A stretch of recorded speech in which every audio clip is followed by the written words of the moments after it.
बताओ किसको किसको तोड़ना है। अरे आप महाराज हैं हाँ और महाराज। धनुष तोड़ने के लिए आए हैं, यहाँ सबको तोड़ना नहीं है। नहीं, हमने छिरियां बोकरियां बहुत तोड़ी हैं।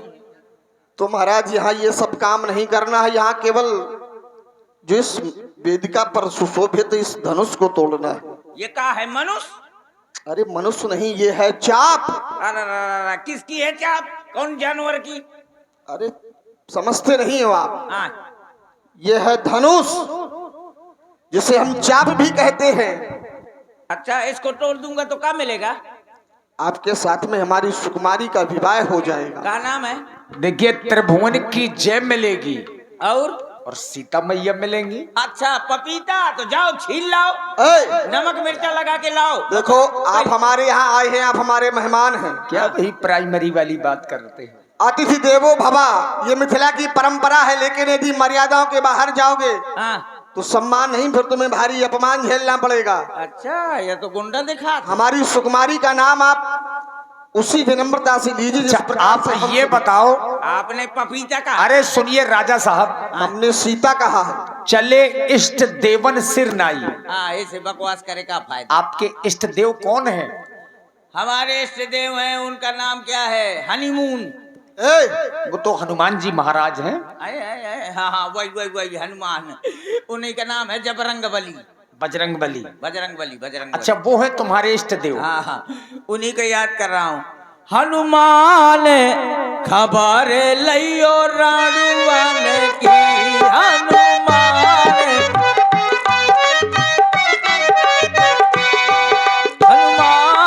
खबर लियो राणुवन की, हनुमान खबर लियो रणवन की, आस लगाए लड़ुवन की, राम आस लगाए सब लड़ुवन की। हनुमान खबर लियो रणवन की।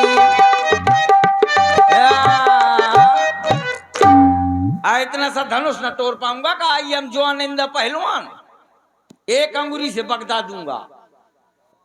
अब नहीं तो क्या है, इसको पकड़ूं, ये लोपो लोपोर हो थी महीना पसर जा। हमें तो लगता है तुम्हारी हो रही है। अरे देखना पहले, इतना सा धनुष न तोड़ पाऊंगा का? तमकता कितकी शिव धनु धरही, अरे उठही न कोटि भांति बल करही। अरे मोरी अम्मा, अरे मोरी जीजी, अरे मोरे बुआ, अरे मोरे देवरानी जेठानी बुआ भाभी, अरे टूट गया टूट गया टूट गया। क्या टूट गया? मोर हाथ। तुम तो कह रहे थे कि मैं एक उंगली से उठा दूंगा। गई न शंभु सरासन कैसे, कामी बचनो सती मन जैसे। दूसरे हाथ से उठाओ। दूसरे हाथ से तोड़ रहा हूँ ब्याज जी। दोनों हाथ लगाओ। हाँ मान सिंह भैया, जाओ मार्शल आर्ट सर कराओ। मैं अबे इसको बगदा रहा हूँ, तुरंत देखना। हाँ शाबाश जवान, अब उठो है, अब थोड़ी ताकत लगा, अब उठो है, अब थोड़ी ताकत लगा, उठ गया, अब थोड़ी ताकत। क्या हो गया? अरे ये क्या कर दिया तुमने?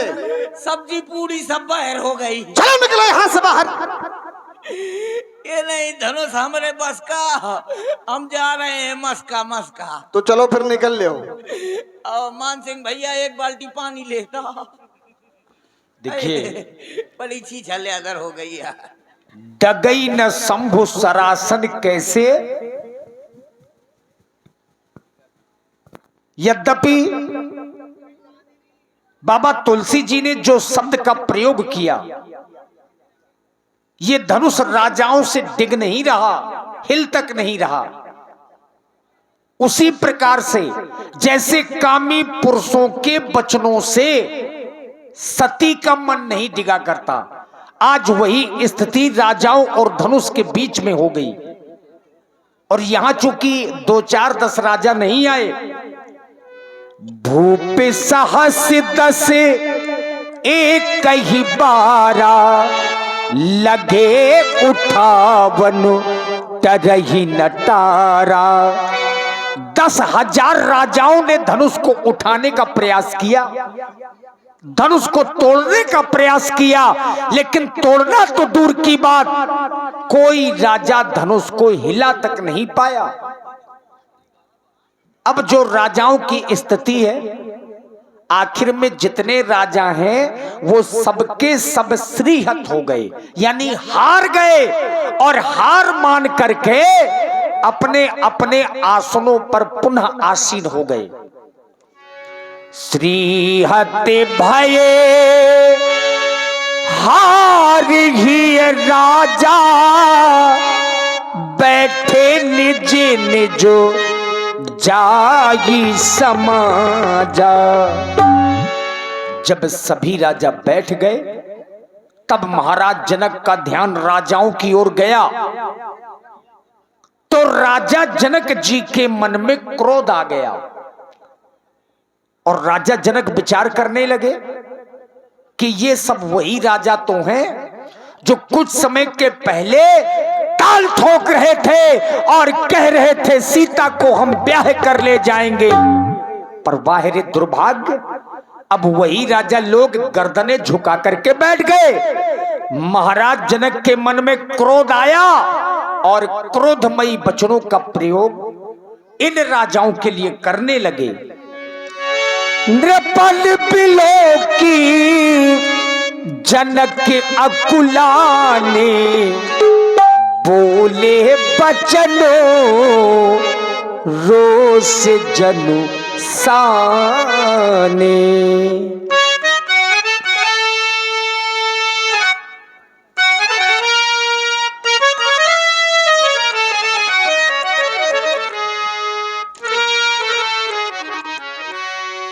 रोष जनु साने। आज हृदय में अपार क्रोध है, और क्रोध का कोई दूसरा कारण भी नहीं। क्रोध के कारण में आप लोग, जिसके हृदय में कभी क्रोध आया ही ना हो, आज उसके हृदय में क्रोध। अरे दीप दीपांतर से आए हुए व्यापालो, कहां चलेगी तुम्हारी वो वीरता? कहां चला गया तुम्हारा वो बल, और कहां चला गया तुम्हारा वो पराक्रम?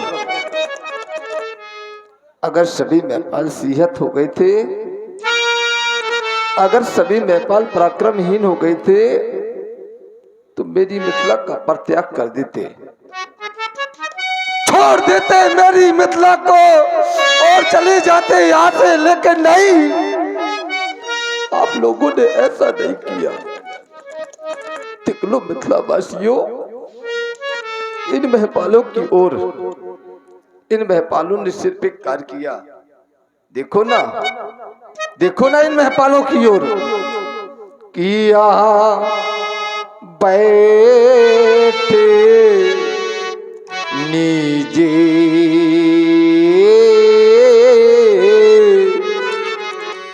निज जाए ये समाजा।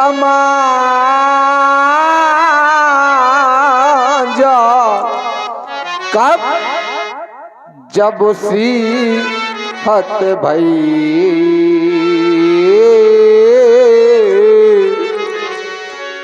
अगर आप सभी सिंहत हो गए थे, अगर आप सभी पराक्रमहीन हो गए थे, तो मेरी मिथिला का परित्याग कर देते, छोड़ करके चले जाते मेरी मिथिला को।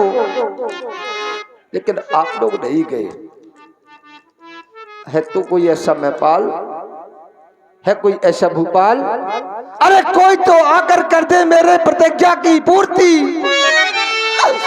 और प्राप्त कर ली ये सीता लाभों की मूर्ति। आप सोच रहे होंगे कि प्रण बहुत कठोर है, सारे संसार में विदित है, तो इसके उपलक्ष्य में कोई इनाम होगा। तो मेरी महिपालों, जो भी पावन पिनाक को 2 खंडों में परिवर्तित करेगा, उसे मैं 3 लाभ प्रदान करूंगा। सुन ले मेरे वो लाभ। अगर मेरे लाभ आपको अच्छे लग जाए, तो आकर के मेरे प्रण की पूर्ति कर देना।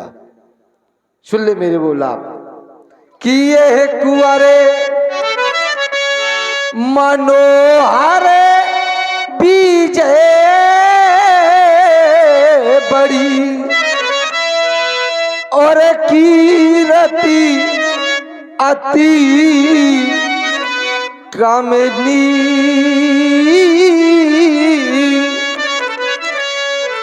और पावन हारे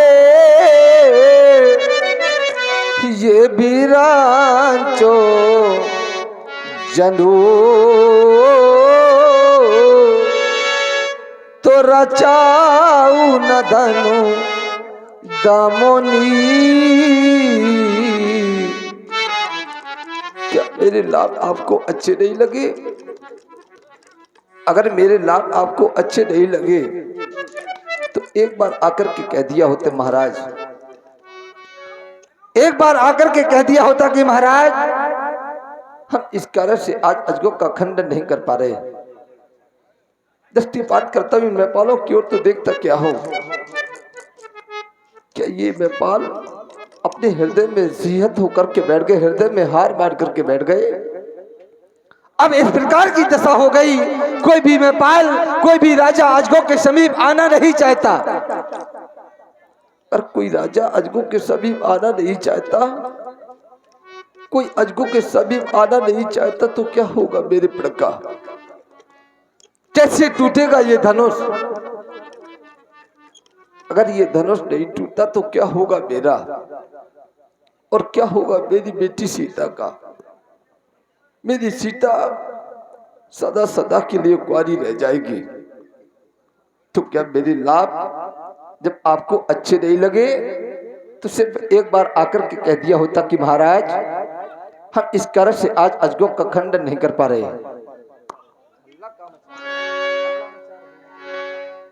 भैया अंदर थोड़ा सा शोर बंद करें, चूंकि ये करुण रस है।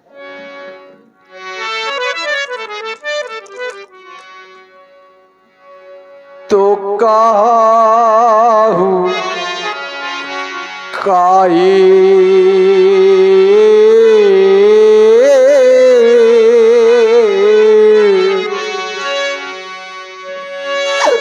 ये लाभ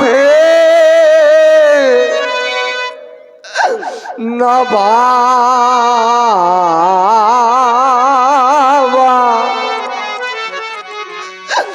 तो काहू न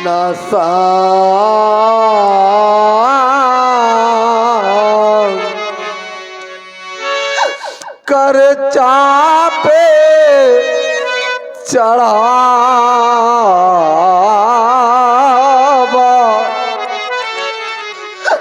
तो काहू काई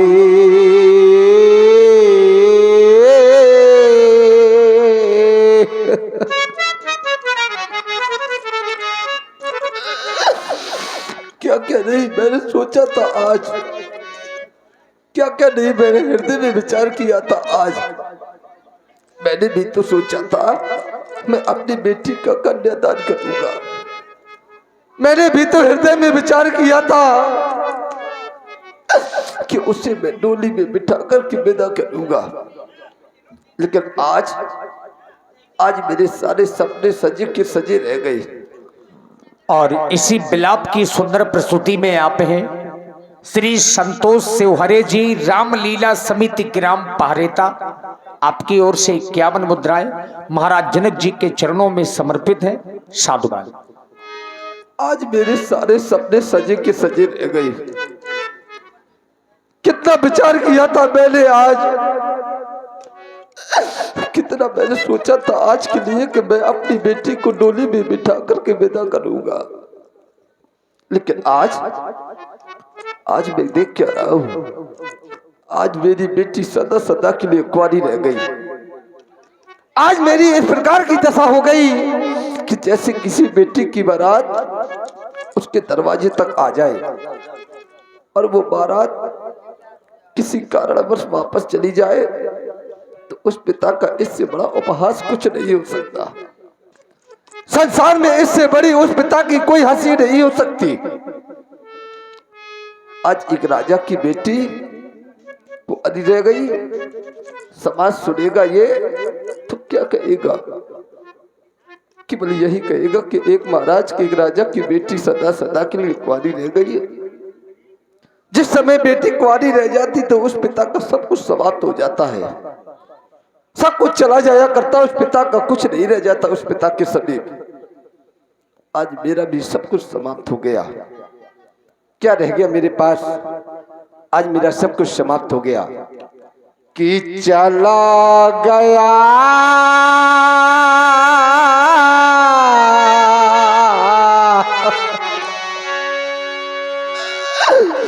कि चला गया सब पे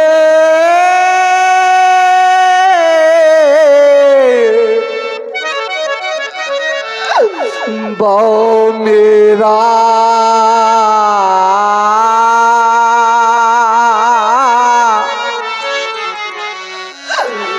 देखो रह गई ये कुंवारी राजे दुलारी। कम से कम एक बार तो विचार किया होता, कम से कम एक बार तो मेरी बेटी की ओर देखा होता, कम से कम एक बार तो मेरी बेटी की ओर देखा होता। कि देखो रह गई ये कुंवारी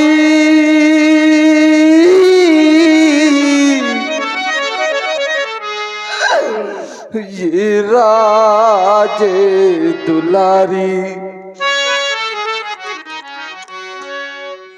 जिस समय ये संदेशा मेरी रानी सुने तक पहुंचेगा, मेरी रानी सुनैना मुझसे बार बार पूछेगी, जहां तक कि ये संदेशा मेरे कुटुंबी, मेरे छोटे भाई, मेरे परिवार के लोगों को पहुंचेगा, मेरे परिवार के लोग मुझसे बार बार पूछेंगे कि महाराज आज आपने अपनी बेटी का क्या कर दिया, आज आपने अपनी बेटी का सर्वनाश कर दिया, आज आपने अपनी बेटी का सर्वनाश कर दिया। तो क्या मैं यही कह दूंगा उससे, बार बार मैं यही कहूंगा कि देखो रह गई ये कुंवारी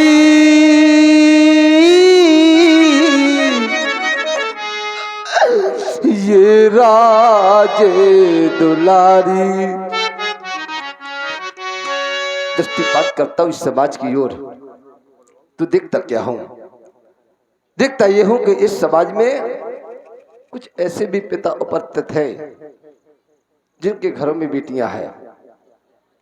इस समाज में कुछ ऐसी भी माताएं उपस्थित हैं जिनके घरों में बेटियां हैं, और बेटियां तो सबके घरों में हुआ करती हैं मेरे मित्रों। लेकिन इस समाज में कुछ ऐसे भी पिता उपस्थित हैं जिनके घरों में बेटियां तो हैं, लेकिन वो बेटियां सयानी हो गई है, विवाह के योग्य हो गई है। वो पिता बता सकता है एक बेटी का दर्द होता क्या है, वो माँ बता सकती है एक बेटी का दर्द होता क्या है। भला ये लोग क्या बता पाएंगे? ऐसे लोग नहीं बताया करते। कैसे लोग? ऐसे लोग नहीं बताया करते कि जिन्होंने ये कन्या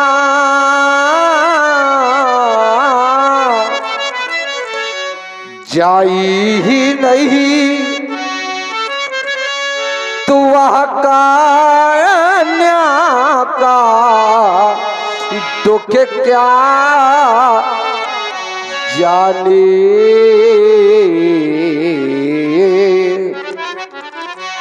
कि जिनके घर में निज पूते नहीं तो वह पूते परा या क्या जाने। क्या जाने वो लोग? ऐसे लोग नहीं जाना करते मेरे मित्रों को। कैसे लोग? ऐसे लोग नहीं जाना करते कि आरी ना हो जिनको ये सुता सयानी, वो सुता की पीरे क्या जाने।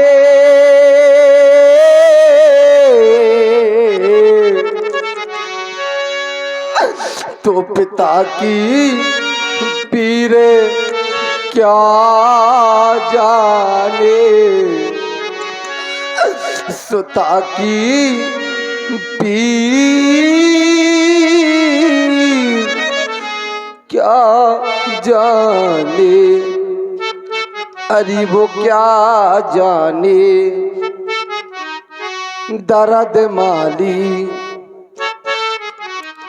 अरे वो क्या जाने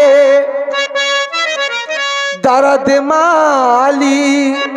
नहीं बगिया खिली जिसकी, पूछो जाकर वह माली से। कली मुरझा गई जिसकी। अगर ऐसा हुआ होता कि बीमारी ना फटी जिनको, वो पराई पीरे क्या जाने।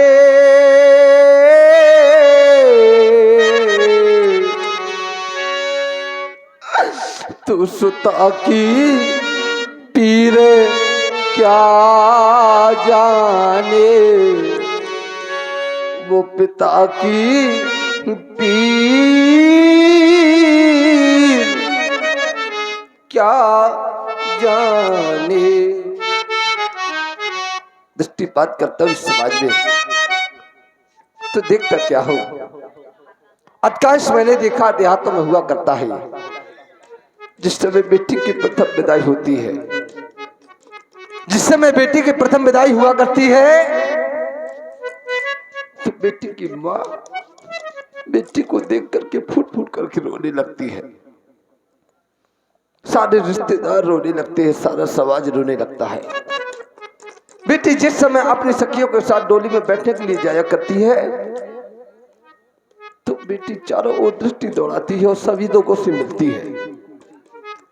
सभी लोगों से मिलने के बाद वहां से संदेश आता कि भाई जल्दी करो, विदाई का वक्त हो रहा है। जैसे ये शब्द वो अपनी बेटी कानों में सुनती है, तो बेटी अपना धैर्य खो बैठी है और चारों ओर दृष्टि दौड़ाने लगती है। तो कोई पूछ देता, क्यों बेटा, अभी किसी से मिलना है क्या? अभी किसी से मिलना है क्या? कोई रह गया क्या मिलने के लिए? तो बेटी बड़े कर स्वर में बोलती है, कोई मेरे पिताजी को बुला दो, मैं अपने पिताजी से मिलना चाहती हूँ। ये संदेशा उस बूढ़े पिता के समीप पहुंचता है, और ये संदेशा जिस समय बूढ़े पिता के समीप पहुंचता है मेरे मित्रों, तो पिता करके बैठ गए। सभी नेपाल मौन होकर के बैठ गए। वो कारण क्या हो गया? कारण केवल एक रह गया है। कारण ये हो गया है, तुम इन नेपालों की ओर देख रही हो बेटी, जाओ इन कारों की समाज से तुम जाओ जाओ। कि ये मौन सभी क्यों पांडित जानी। अरे कम से कम एक बार तो विचार किया होता, एक बार तो सोचा होता कि ये मौन सभी क्यों पांडित ज्ञानी। अरे किसे कहूँ दुख भरी कहानी, ये ज्ञान पूरी का ज्ञान का है। इन वीरों का स्वाभिमान है, इन राजाओं का सम्मान।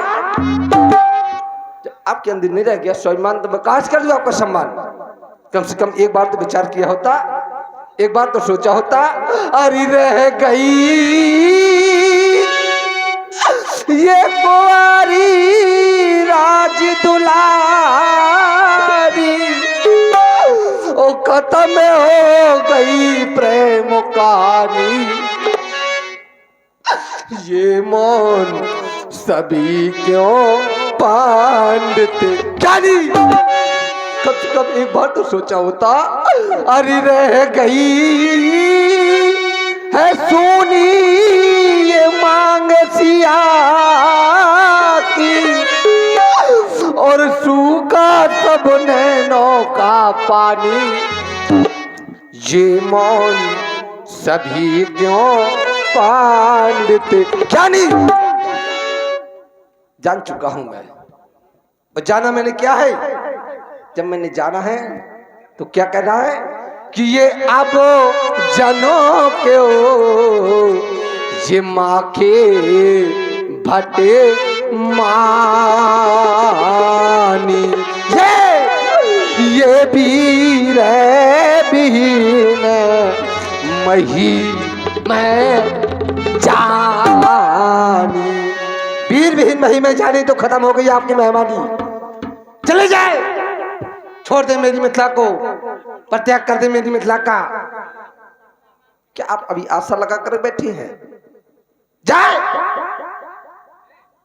जाने का उपक्रम नहीं कर रहे, प्रयास भी नहीं कर रहे, अभी आशा लगा कर बैठे हैं कि हम जनकपुरी जा रहे हैं, महाराज जनक की बेटी का स्वयंवर है, उसे ब्याह करके लेकर आएंगे। अगर ऐसा ना कर सके तो लज्जा के कारण अपना मुंह नहीं दिखाएंगे। अरे आप लोगों से मेरी विनय है, कम से कम एक बार तो सोचा होता कि ये ताजा हुआ से आशा का परित्याग कर दे। आप लोग ये अपनी आशा का परित्याग कर दे, और परित्याग करने के बाद करना क्या है कि निज निज ग्रह जाओ। क्यों? क्योंकि लिखा न विधि ये वैदेही विवाह ताजाहू। एक का शेष रह गया है, वो आप करे या ना करे, वो कार्य हम अपने मंत्रियों के द्वारा करवा लेंगे। और वो कार्य कौन सा शेष रह गया है? वो कार्य केवल ये शेष रह गया है कि ये सभा करा तो बंद। उजड़ गया मिथिलेश की ये रंग, अवन का रंग। भगा दो भैपालों को, जला दो पांडालों को, समाप्त समाप्त समाप्त, सीता स्वयंवर समाप्त।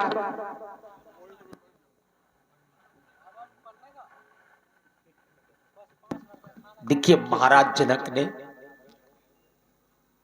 क्रोध में कुछ अनुचित शब्दों का प्रयोग किया,